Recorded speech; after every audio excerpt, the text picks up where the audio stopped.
سلامونه، نیکې هیلې، احترامات. په تېره شوي ویډیو کې موږ د دې ځکه پورې خبره کړې وه چې کله خوشحال خان بابا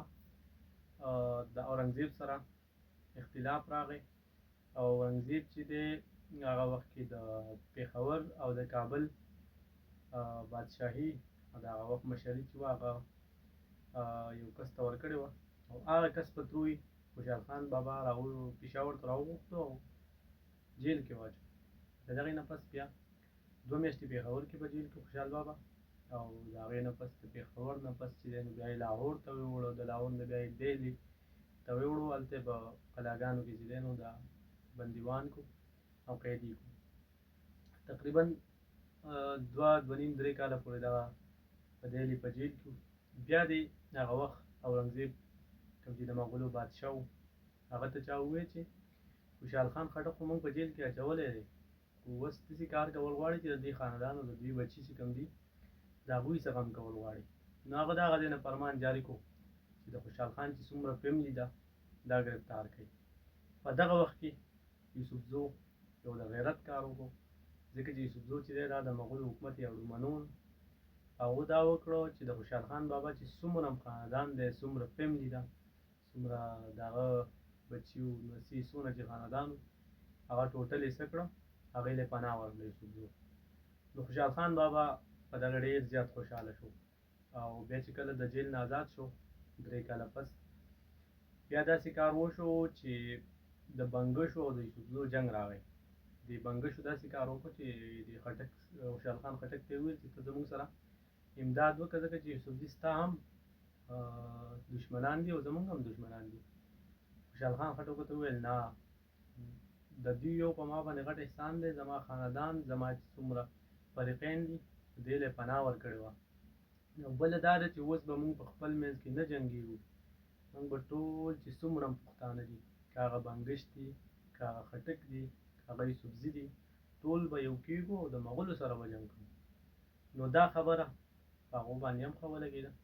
ټول یو شو. خو دا د خوشحال خان خټک چې دا اوس خلک پیژني به طور شاعر نه یو لیکوال یو ننګیالي پښتون چې کوم یو بهادر او یو ننګیالی یادېږي نو په دې خبره یادېږي چې کله هغه ټول پښتانو پسې وګرځېدو بېلابېلو سیمو ته لاړو او هغو نه هغوی ټول لا یو کړو او د مغولو سره یې جنګ شروع کړو. چې کله هغه د مغولو سره جنګ شروع کړو نو مغولو ته یې ډېرې ماتې هم ورکړې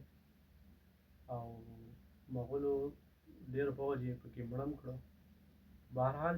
دا سلسله روانه وه دا جنګېدو. په دې کې د خوشحال خان بابا چې دی عمر تېر شو او خپله بادشاهي کوم چې د هغه سره خپل د خوشحاله د خټکو چې کومه مشري وه د خپلې قبیلې چې کومه مشري وه بیا د پښتنو چې کومه مشري وه هغه خپل مشر زوی ته حواله کوله.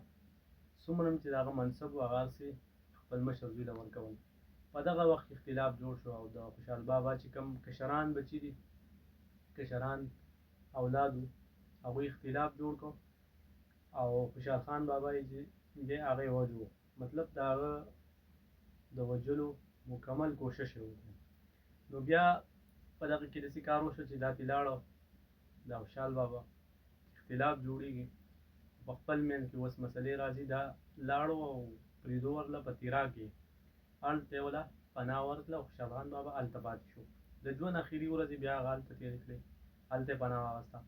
او بیا د تاریخ مطابق په 25 فروری 1679 یعنی 1689 کې 15 فروری 1689 کې بیا خوشحال خان چې دی هغه بیا وفات شو او هغه وویل چې زما قبر داسې ځای کې جوړ کړئ چې